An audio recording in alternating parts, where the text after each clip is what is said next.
அவனோட ஹேர் ஸ்டைல வச்சு அவனுடைய மூவ்ஸ் எப்படி இருக்கும்னு என்னால கணிக்க முடியுது. அதை வச்சு காராவை ஒன்னும் பண்ண முடியாது. இப்ப அவன் எப்படிலாம் அடி வாங்க போறானோ.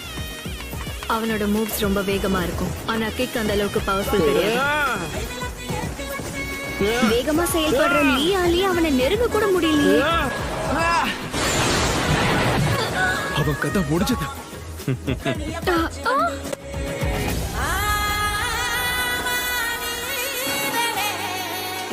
இப்பதான் நல்லா இருக்கு.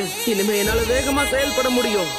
2 இரும்பு தகரத்தை தூக்கி போடுறதால மட்டும் உன்னால காரா டிஃபென்ஸ் தாண்டி அவனை தொட முடியும்னு நினைக்கிறியா? அவன் கதைய முட்டி. கண்டிப்பா சார்.